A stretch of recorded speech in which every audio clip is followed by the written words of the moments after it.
everybody. We are into the final 3 months of the year here for our presentations. And before I introduce to you the key presenter tonight for our presentation, which is a little bit, I shouldn't even use the word presentation because it's going to be sharing night. But first I want to share with you what's coming up in the next months. In October, we have Randy Mills coming, and he authored this book last year as if by magic. It's about Larry Bird, but it's about his years in high school, the years that made Larry Bird. This is a really interesting book, and it's a really interesting story of what some hard work and determination can do in a person's life. We are sharing the information on this presentation with the school system, with the coaches, and I want you to remember, oh, please remember, this presentation is going to not be here. It is going to be, who knows where it's going to be? At the library. It's going to be at the English library on this particular night. Now, I also mentioned that because Sherry's made out a bunch of flyers. We've got some flyers made up by the library that's co-sponsoring this with us. And so if you want a flyer for your church, you've got your kids or grandkids or a coach or a team of some sort, feel free to take one of these and share it with them because we want to get the word out. It'll be a good presentation. He's a really interesting person to listen to. I talked to him on the phone this morning. He told me all sorts of interesting things going on with Larry Bird and whatnot, so please come. Now in November, we've got Marion and Gordon Mitchell who are going to present the theme of music. There's a lot of music in our lives. And Louis, thanks for organizing that. I appreciate it. I got asked earlier about the instruments they play. What are the instruments? Guitar and drobo. Guitar and drobo. Dobro. Am I the only person that have never heard of a drobo?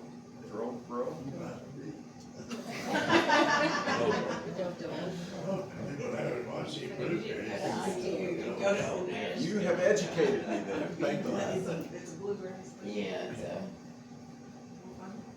Oh, you two have that? I've heard of the name, but I didn't know for sure what it was. Okay, see, the things we learn by coming here to the Historical Society.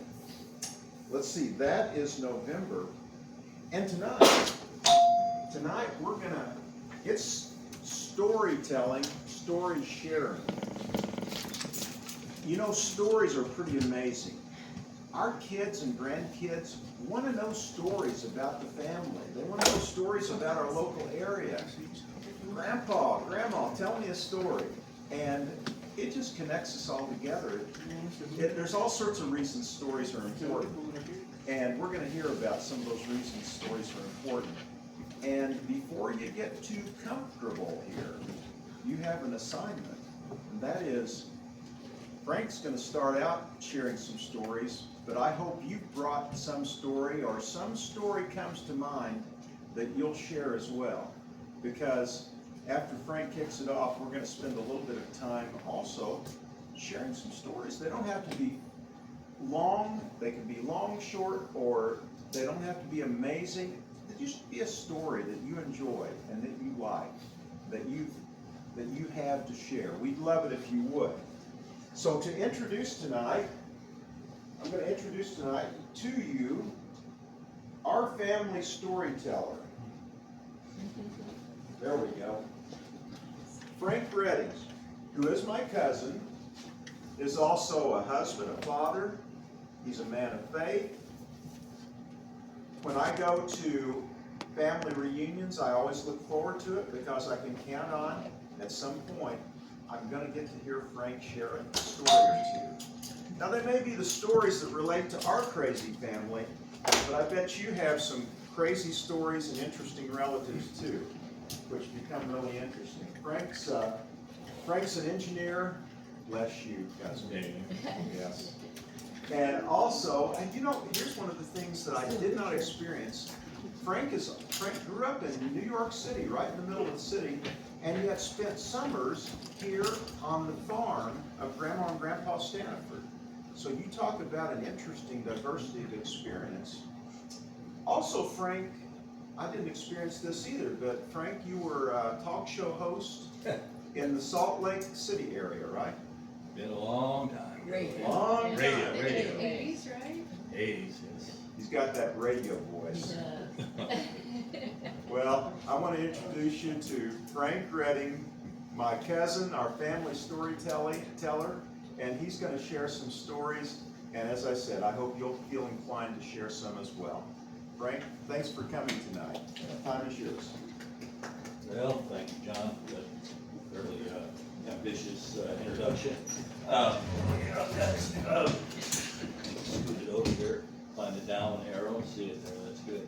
So, John asked me to kick this thing off, tell some stories and things, and, it's, the one thing I want to say about storytelling, and, all my life, I come from a long line, my great uncles, you'll meet them in my stories here, and just told lots of stories. We love stories, and I love, for some reason, the Lord blessed me as a boy hanging around with those my great uncles, just to love to hear those stories.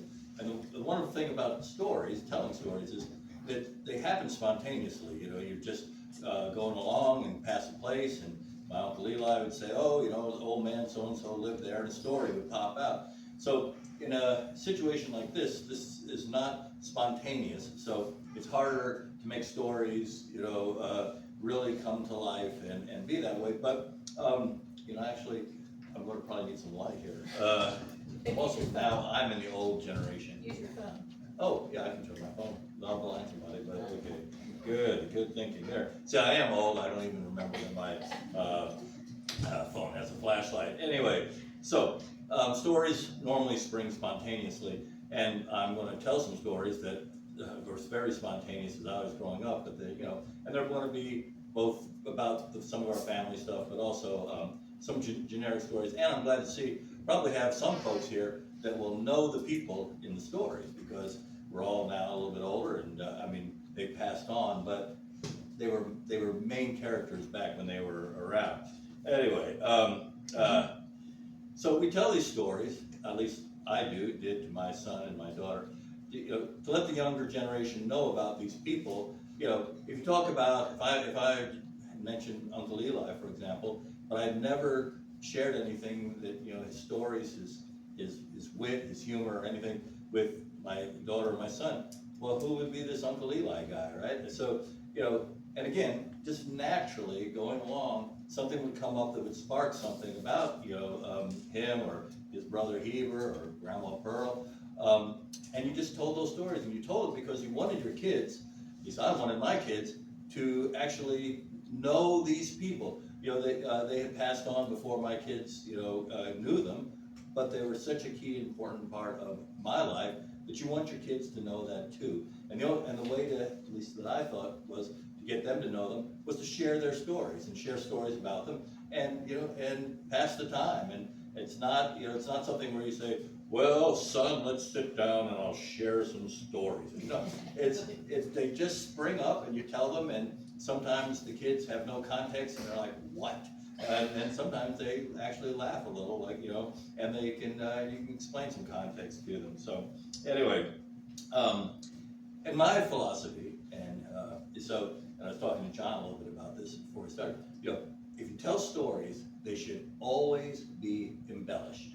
We are, when I'm telling stories, we are not writing a history book where we're going to go get original documents and go to the library and study it. No, tell the stories, embellish them, make them good, and it makes, and if John remembers something one way and I remember it the other, and if John's telling a story, I'll just politely listen and think, well, he remembers that way, but I remember the other. It doesn't matter. Embellish it, because you want it to be interesting. And if you just tell a story pretty much like the way it exactly happened, sometimes it's just not all that ear catching to who's listening. And if you can just embellish it, go ahead. It's not lying. It's embellishing, right? Okay. Anyway. Not much you claim, that you say. Yeah, exactly, right, exactly. So, and then, you know, another thing that I learned from all the stories that were told me, especially all the summers I spent here, where, you know, if you're telling stories to the youngins, if there are any, you know, ruins or relics or fallen down houses or places or whatever, you know, as you pass them, point them out. You know, I can't tell you, you know, there's going on Fargo Road, heading north out of Fargo towards Paoli, up at, you know, we used to set our minnow trap there. That Padoki had there was an iron bridge there, and we would go down and set the minnow trap there, and, you know, and then carry on sometimes, and you just carry on a little further past that iron bridge. You go up a hill, and there on the field, there on the right as you went up there was a big old field, which was cultivated back like in the '60s, but now when I pass it, it's just a multiple rose jungle. But, you know, Eli would tell me, he said, well, I knew the farmer there, and he planted popcorn, and he told me I could, and Eli would get out, and he'd get himself a couple of ears of popcorn, and he could tell me, he said, and when I popped that corn, it was the whitest, fluffiest, best tasting corn that you've ever had. And forget about that, he always, you know, just, it's probably right, the popcorn or anything that you could buy at the store, it never was as good, and I believe that. And so now every time I go on that road and I pass there, I think, you know, and I think I've shown it to Tammy, there's that popcorn field, like I said, it's multiple rose field now, but if you're going to, if you tell stories to the young folks, if, you know, if you have the opportunity, drive, you know, if you're driving, show them you know, that old broken down house, that was old man.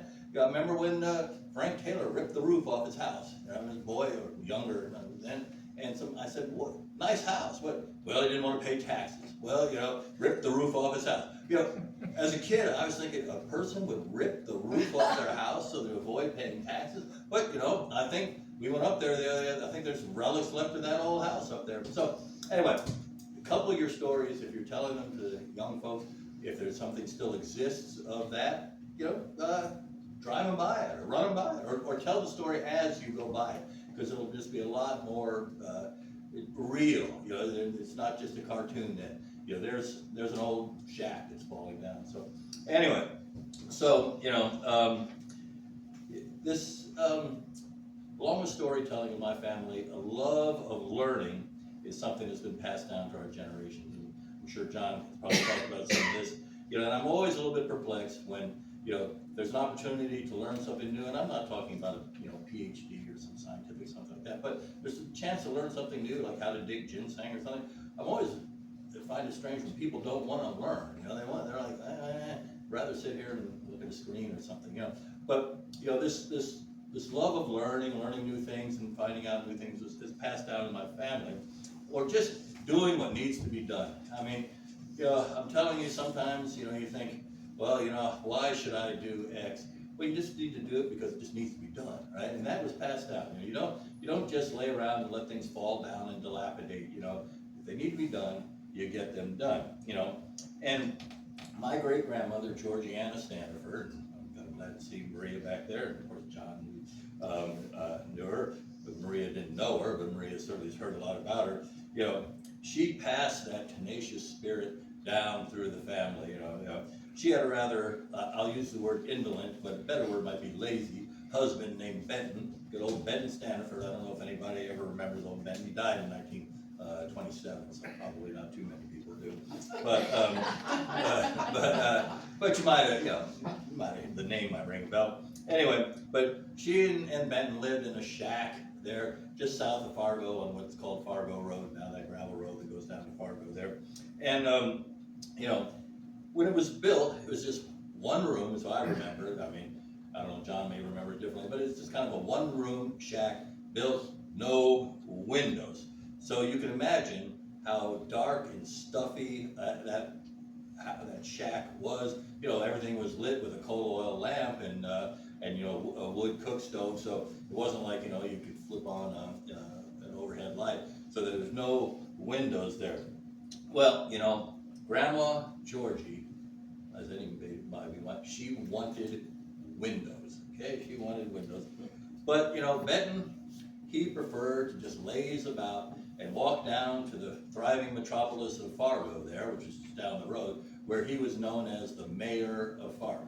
If anybody knows the town of Fargo, it wasn't much more then than it is now. And at this moment, it's pretty much nothing. But he was the mayor of Fargo, right? And so he'd just rather to laze around. So one day, Benton went off to town to laze around and do nothing, I guess. And Georgie got herself a saw and began to remodel, right? You know, and when Benton came home, the shack had 3 new windows. No panes, no glass, no frame, just 3 openings in the walls, right? And as far as was told to me, Benton never made a comment. Came home, there were those 3 sawed out windows, and Georgie never got glass. And as long as that shack stood there, because it stood there when I was a boy, still on that same property, we still own that property there, it stood there on that hillside, those 3 window openings still stood there. And, you know, I once asked my mother, I said, Mom, what do you do in the winter when you just have sawed out 3 windows? She hung blankets over those windows. And in the other times of the year, they just stood open. But she wanted windows, and she was going to have windows, regardless of her husband and his unwillingness to help out.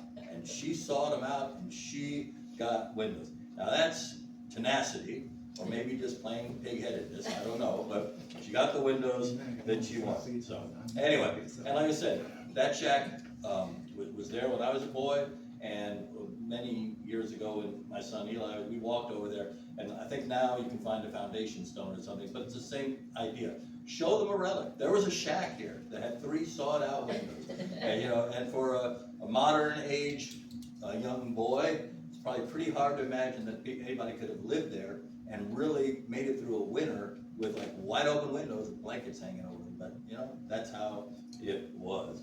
But anyway,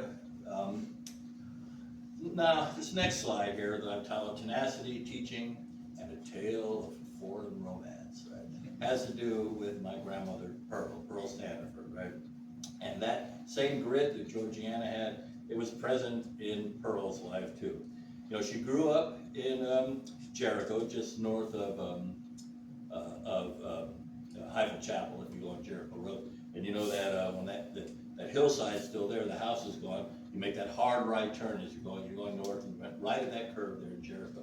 That's where her family house was. She was one of 10 children on that little plot of land, right? And she had a strong desire in her to get more than just the standard, you know, one-room schoolhouse, 8th grade education. She really had a desire to get more. And you know what that meant was, of course, you had to go to high school. That's the only choice. And at that time, of course, high school meant English Sterling High. I'm a graduate, so, and so is John. And we all think that this new abomination out there is not really a high school of any amount. But anyway, so she wanted to go to high school. So every Sunday, Pearl's brother Heber would take her in a wagon down to Tazewell, where she would get on the train, ride the train to English. She'd get off. She roomed with the family there in English for the week. And then, the end of the school week, she'd get back on that train, ride to Tazewell, and Heber would pick her up, and they'd go back to Jericho. And you know, when you think about it, she was, you know, a high school age, whatever age that was, and you know, to make all that and to figure out how to just do it, just the logistics. Kids these days, the bus stops, picks them up, and they're aggravated that they have to be on time for the bus, and they're aggravated if the bus driver tells them to sit in their seat and behave themselves. And here she was having to get a cart ride, a wagon ride down to Tazewell, probably middle of winter, and she did that for all those years of high school.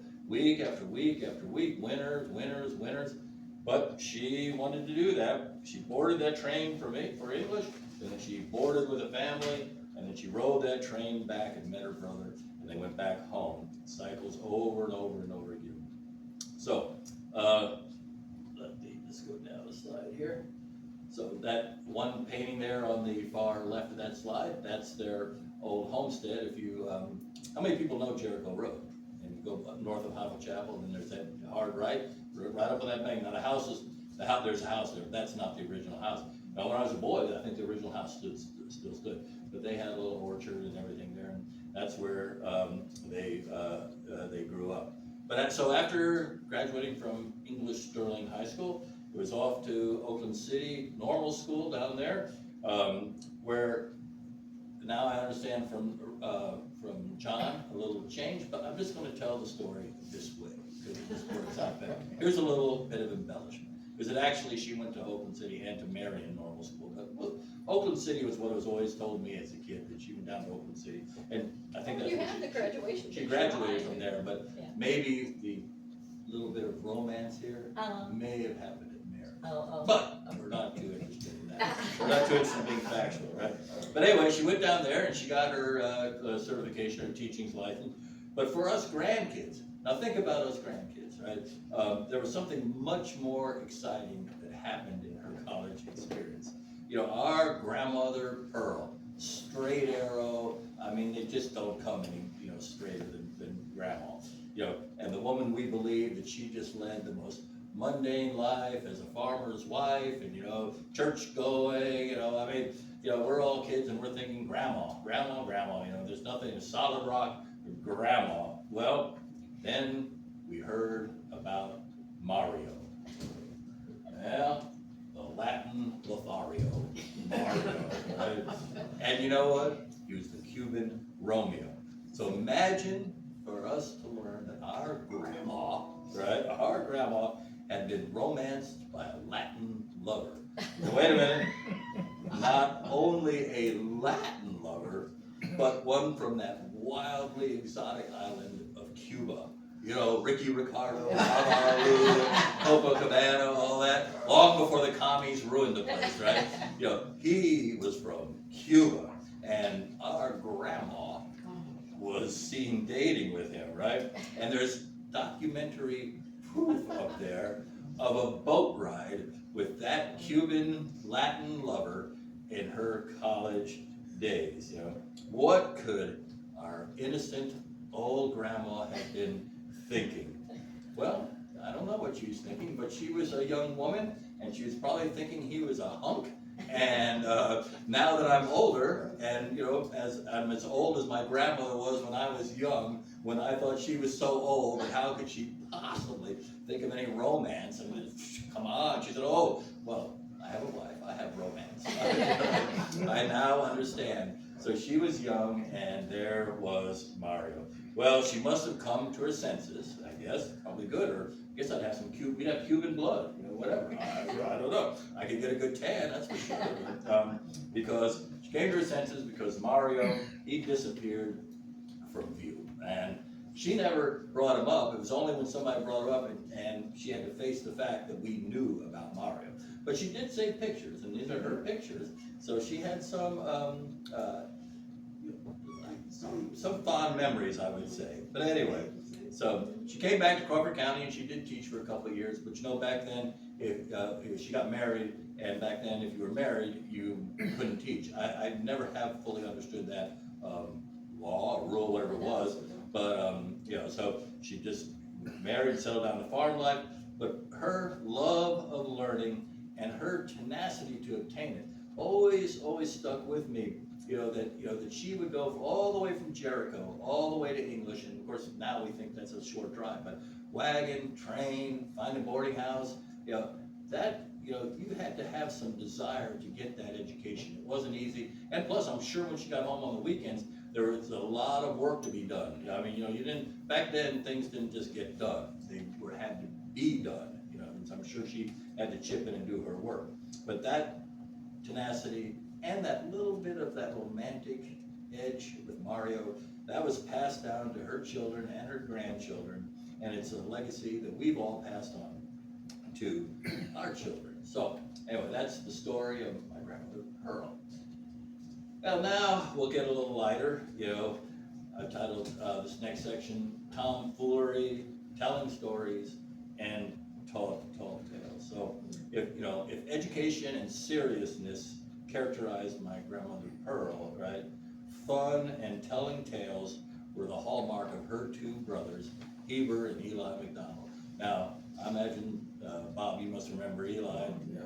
Eli, and I don't know if you knew Heber or not, but Heber, I remember. yeah, you remember them. Well, tomfoolery, telling stories and tall tales, that was their trademark. So I'm going to tell a few of those here. And there are those two rascals. They're right on the left side of the slide. I know that their mischievousness dates all the way back to when they were boys, but my introduction to the fun came just after their barbershop years. You know, at the Mineral Springs Hotel there in Paoli, they ran probably from the late 50s into the 60s. I never quite got the dates pinned down. That barbershop, you can still see it if you go up there. The Mineral Springs Hotel still stands, so there's one of those relics. And when we drive by with my son, I go, there's the barbershop, there it is, and that bay window there. But anyway, you know, about the time that I was getting old enough to, you know, consider old enough to travel, to go fishing with Eli and work with Eli and do things like that, Eli retired, and so did Heber, and he retired to Pearl, my grandmother's farm, because her husband Ray had died in 1964, and he came down to help keep the farm going because she needed some help. And Heber, he retired, he had a farm just outside towards Hardinsburg, outside of Paoli. And, you know, so Eli, Pearl didn't really run like a huge farming operation, and Heber was pretty laid back too, so that left them lots of time to visit and to tell stories, right? And they did recount many of their exploits. And I was lucky enough all summer long to be drug along whenever Eli went up to see Heber, or if Heber came down. All summer long I was there just as a fascinated young man. And you know, the first thing I thought of as probably like, you know, maybe a 10-year-old or whatever, that it seemed to me that cutting hair and shaving was not the primary business of a barbershop. You know, before Heber and Eli came along, I kind of thought that you know, haircut, shave, whatever, that's what a barbershop did. But you know, loafing and getting another feller's goat seemed to be the main business of a barbershop. At least that's what I recall, right?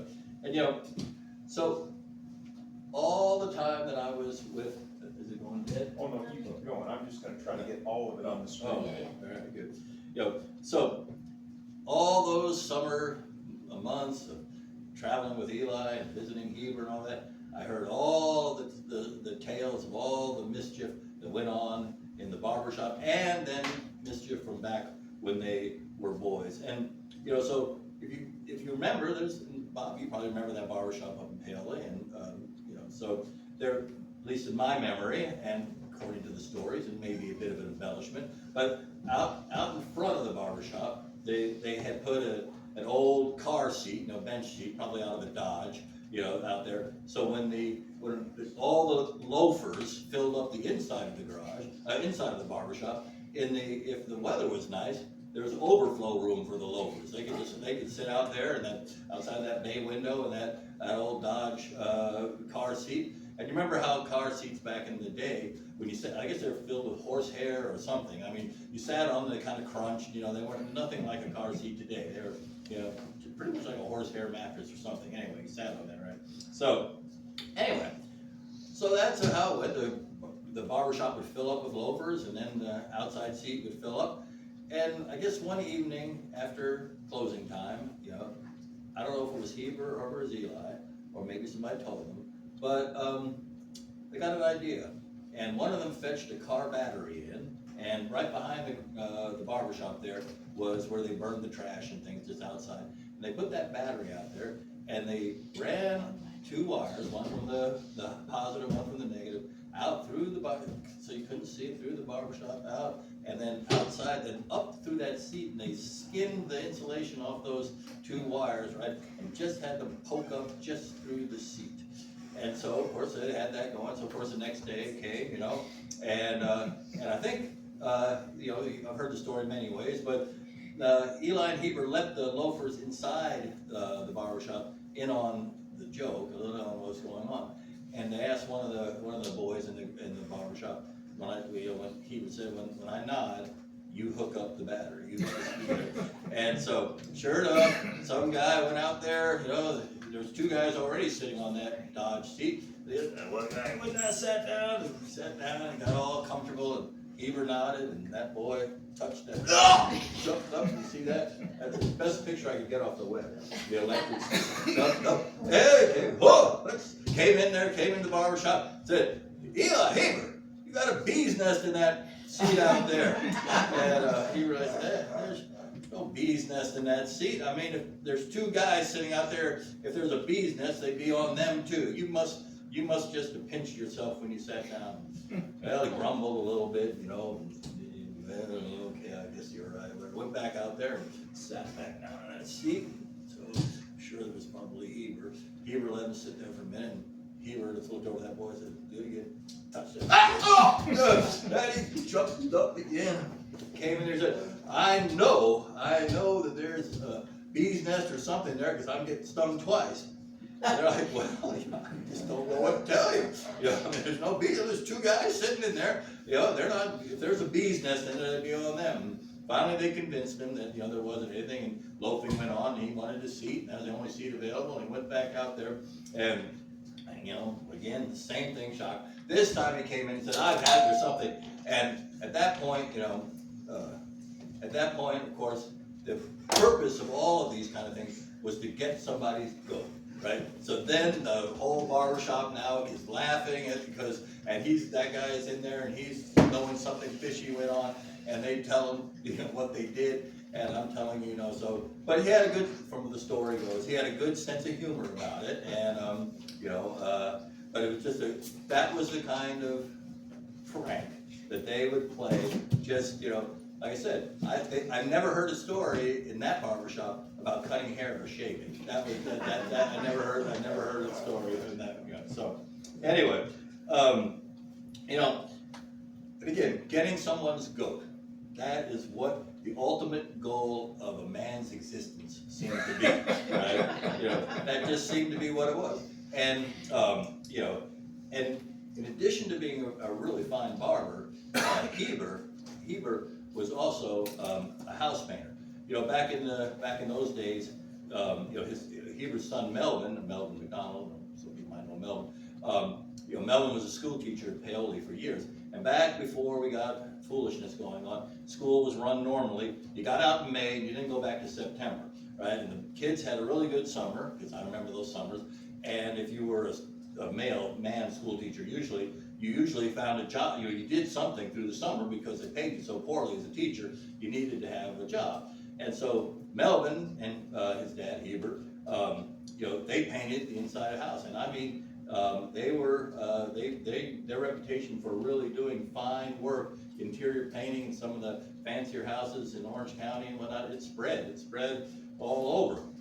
And so, over in Salem, there's a barber shop over there, and that barber heard about these painters and he needed his barbershop painted, and so he contracted with Heber and Melvin to come over and paint that barbershop.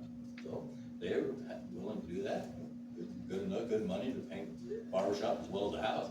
So off they went, and that Monday morning when they started, Heber set his ladder up there in that barbershop. He's up there cutting in the ceiling, with a brush, cutting it in. And, the barber didn't need to shut down his business just to have the painted, so he's just running his business. And in came a customer, sat down in the chair, and he was just up there painting. And so, that gentleman sits down in that chair and gets wrapped up in that barber cloth, shawl, or whatever it's called.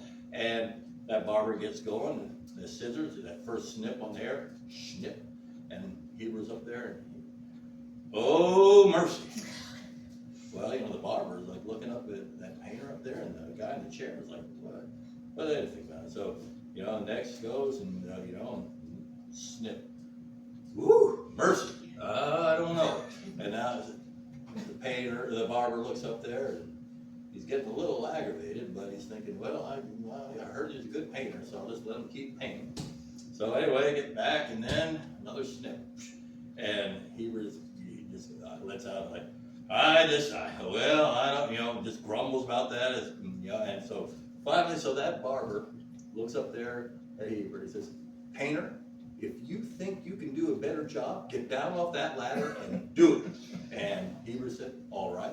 Came right down that ladder, cut that man's hair just as perfect as could be, went back up on the ladder, and that barber couldn't, he couldn't believe the painters, the better hair. And of course, afterwards, they let him know that Heber was a barber, but getting that barber's goat, that was that, and that story just perpetuated forever and spread everywhere. The painter cut the hair, so anyway, so that's the kind of thing that Heber and Eli were up to. And then, then there was like more stories from older times, which really interested me as a youth. And one thing, if somebody in the neighborhood had a particular characteristic, right, like being a cheapskate or a skinflint, then it was always like the younger boys were always thinking like, how can we really get their goat? These cheapskate, old guys, right? And and getting their goat really was a priority. So, if you know now, maybe people here may know old Wiley Marshall, and of course Maria does. So Ruby's dad, and out there on the Teaford farm, which we knew the Teaford farm, that was Wiley, and what was Wiley's wife's name? Annie. That was their farm. Anyway, Wiley was as tight as a skinflint. They said if he squeezed a buffalo nickel, that Indian and that buffalo rode together. So he was just a skinflint. And and if you know anything about that farm out there, they had they have fields that run all the way to the Orange County line from what's called the Sioux Road. Now those big fields. So it was hay putting up time, right? And so Wiley hired some boys, and Eli and Heber were boys, or young men anyway, put up hay. And you see from that picture, that was back. They didn't bale hay back then. They pitched hay. They pitched it on the wagon, and so all that huge, probably, I don't know, 30 or 40 acre field was mowed in hay, and they're pitching on there. And of course, Wiley's having to pay those boys by the hour. It was probably a nickel, but it had still had to pay them, right? And so they worked pretty much all day and pitched hay and taking it into the barn, and they're back out. And Wiley said, well, we'll get it all in this load, this last load. We'll get it in the barn. We'll be done with you boys. And so they pitched the hay on. It got full. There's still quite a bit of hay out in the field. And so I believe it was Heber. Heber said, well, Wiley, it's going to fall off if we pitch any more on there. And he said, pitch it on there. It'll ride. Just pitch it on there. And so Heber said, it's going to fall off. And he said, I said, pitch it on there. So Heber said, I'm telling you what, Wiley, I'll pitch it on there, but if it falls off, I'm setting the whole load on fire. And so, Wiley said, pitch it on, you don't know what you're talking about, boy. So they just went along there, and Wiley, of course, he was leading the horses, so he couldn't see what was going on in the back. They pitched it on, they hit a bump, and of course the load fell off. Well, as soon as that load fell off, Heber grabbed himself a handful of hay and struck a match and lit that hay on fire. And Wiley up front saw that smoke go up, and he thought, my goodness, they set the whole load on fire. Came running around there, and then they saw they just had a handful of hay in their hands smoking. But, but you want to talk about getting somebody's goat. So I'm sure that Wiley, you probably deducted them a penny for the handful of hay. I don't know, but scared him to death, and, but that was the kind of thing that they would do. So these and 100 other stories, as I was growing up, entertained me, and I never got tired of listening to Heber and Eli. They tell what would be the same story over and over again, but they told it so many different ways. That's why I'm saying feel free to embellish. They told it so many different ways that it never got old. But as good as these life stories, these were true stories, okay? These were life stories, embellished, I'm sure they were true stories, and and all those goat-getting pranks. But I loved the tales, the tall tales that Heber and Eli told. Now the thing about a tall tale, if it's going to be good, if I tell you a tall tale and you can immediately know that it's just fiction or false or whatever, that's just not a very good tall tale. A tall tale is good when you tell it, and especially for a 10 or 12-year-old boy, it takes a couple of minutes for him to realize, wait. So one of the best ones, and my son, I told my son, and he even liked it so much, he took it to school, so, you know, and told it, but since all of his compatriots have no idea what anything is these days, but anyway, I have a picture there of a grist mill there, so, and, you know, so one time Eli and I were going fishing, and we were probably up to Roth Rock Dam or somewhere, and he said, well, you know, let me tell you about, and, you know, the grist mill up somewhere, and he said, where I was fishing. And I said, yeah, sure, yeah, tell me about it. He said, well, you know, they dammed up the water there to make a big pool to run that grist mill. And he said, so I was fishing and and, you know, and the grist mill was grinding corn into meal, oh, it was just a big production. I was fishing, it was grinding, it was fishing, and all of a sudden, I got hold of one big one. Boy, it really, really tugged. And I said, well, what? I said, and I fought it, and I pulled that fish out of that grist mill pond. And that fish was so big, when I pulled it out, the water went down, and that grist mill ran backwards and ground 4 bushels of meal back into corn. Before they get shut down. And you know, as a boy, I still remember thinking, could that happen? But then you realize, wait a minute. But so that's those kind of tall tales with Eli and Heber. They filled my brain with all of that. And so, you know, I'll be 68 years old here in a couple of days. I'm 68 years old, and all of that stories, legacies, whether it's the quest for knowledge and the hard work and you know, everyone here knows, you know, how the Depression went, and then World War II, right? How those people came through that, all that, stories of all that, and then the stories of all the fun, and, you know, long before there was any, you know, entertainment. Did you bring a grit? Oh, it's lost. Oh. I couldn't find it. You know, I mean, you know, the grit, the Google of my childhood. I don't know if any of you guys remember grit, but, you know, on Saturdays, anybody know who sold the grit in English? Yeah. Who did? Alan. I don't know who did, But you read that but grit? it was never during English. Yeah, and because Eli, you know, filled in, helped out at Bill's barbershop on Saturdays, right? So when he came home, he always came home with a grit. And we would spend Saturday evenings, and, you know, just like Google, and just as inaccurate and full of lies as Google was, so was the grit. But you know, I believed everything that came out of that, you know, because it was full of like little snippet things that you just read, just like little snippets of this, snippets of that. And I still remember one, and again, I told my son, and he believes it, and he said it's a fact, because it was in the grit. And that's what I said, it's a fact. And because Eli, you know, he'd read those things, and when he'd come to an interesting one, he'd read it out loud. And he came to one, and he said, well, I said, I didn't know this. The grit, it says here, that if you leave a tool with a sharpened blade, like an axe or something, out and in the moonlight, that moonlight will dull that blade. And till my dying day, that was in the grit, and I believe it's true. You leave an axe out in the moonlight, and you're gonna find out in the morning it's as dull as a stick. So anyway, I just love, you know, so that kind of interaction where you just sit with the older folks and you just fill your head with incredible legacy knowledge and foolishness. Foolishness is so much fun and just so enlightening. It was just such a good time that we had, and I would encourage anybody that's got some good stories, come up and tell them now. Bob, you should have a lot of good stories.